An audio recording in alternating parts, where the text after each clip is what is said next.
It's me, the Matrix Refugee, and I'm home from the bird breeders up in New Hampshire, Nashua to be specific, where we were checking out possible new parakeet to adopt.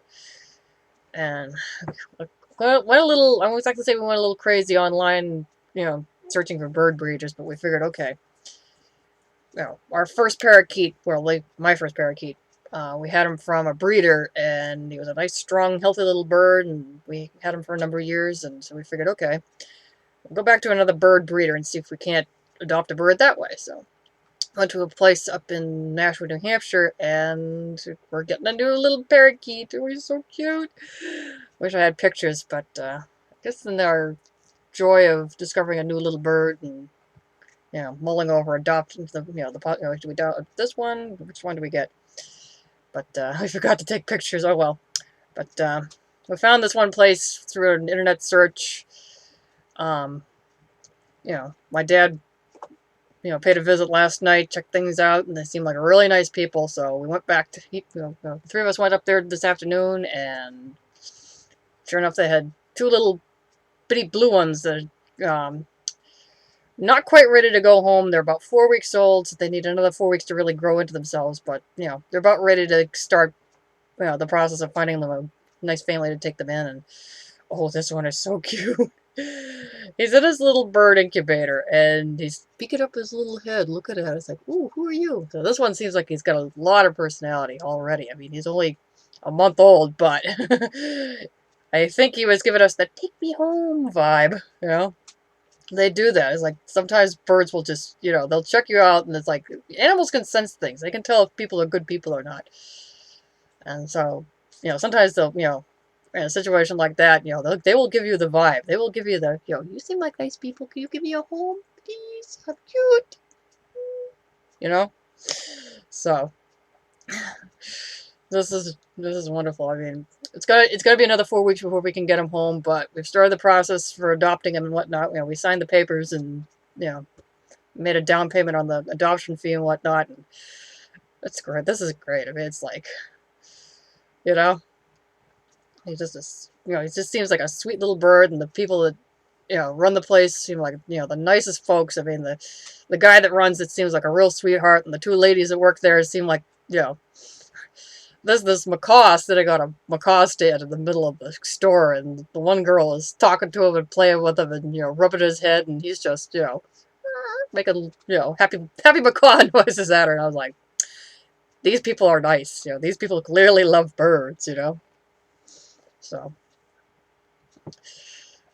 So, look, the birds. My mom was admiring the Gouldian finches and some kind of bird. I did not get the name of it, but he was this sort of violet blue thing. He almost looked like a cassowary with wings. I'm gonna have to do an internet search. What the heck was this bird? Because he was interesting, and he was kind of whatever it was way out of our price range for adopting him. But he was interesting. And my mom starts talking to him, and he's looking at her and listening, and I guess my mom's the bird whisperer. She gets birds to listen to her, which is kind of interesting. I mean, her take is, you talk to a bird like he's a kid, and he'll respond to you, and she's good with kids. So, I mean, hey, she raised me, and I'm not exactly I was never exactly the easiest kid in the world. So, anyway, so hopefully in a month we'll bring them home. And in the meantime, we're planning to. They seem like nice people. I'm sure they won't mind us coming in to visit and, say hello to the birds and, talk to our little guy and, get to know him and, kind of, almost like get him socialized before we bring him home because, we're going to be his family. We're going to be his flock. So that's going to be fun. We even have a name for him. We're going to name him Killian because my mom likes Irish names. So I was like, ooh, Killian the Keat. So. He's not green, obviously. He's blue with a lot of turquoise on his back. He looks like he's going to be a real pretty bird once he really grows into himself. He's got most of his feathers now, but he's still kind of, little and doesn't have his tail feathers yet. Well, not all of them, not the big long ones. So he's got the little, the little secondary ones, but not the long middle ones. But he looks like he's got bright eyes, healthy little guy. I mean, he looks like he's got I got a good feeling about this, and yep. Hopefully a month from now, we'll have a new little feathered friend. The downside is, our cockatiel is not looking forward to this. I've already warned him. You're getting a roommate soon, Oz. I mean, you won't be in the same cage, obviously, but he's definitely going to be sharing the same airspace with him and the same side of the dining room, so that's going to be interesting, Because Oz is kind of like, ooh, I'm the only bird now, but not for long, Oz. Oscar's great, but he's a little weird. He's not exactly the sharpest knife in the drawer, but he's very affectionate, so we kind of put up with him and he puts up with us.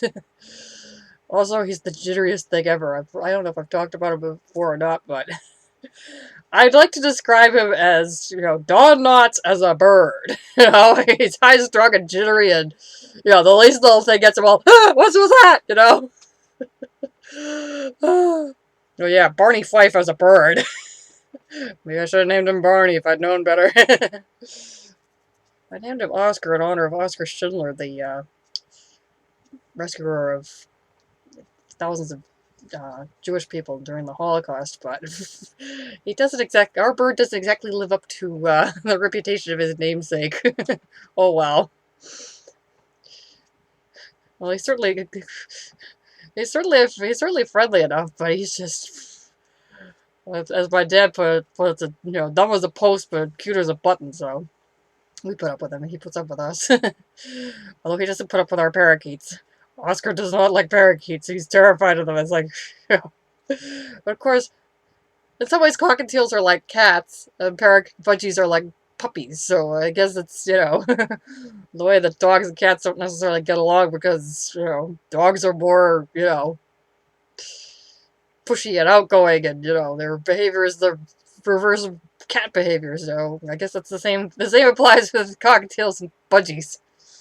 So that was today, and it was a good, it was a very good day. I mean, had a few bumps along the way, but that's life. But I have a good feeling about getting this new bird, and hopefully we bring her home in due time, and we have a new little friend to brighten our lives and bring a little song into our home. So for now, I'm gonna sign off, and I might do a catch-up entry about 4th of July weekend because that got a little bit eventful between work and whatnot. So, well, might have that up shortly, but we'll see. In the meantime, you folks have a good day, and I'll tell you about my adventures soon.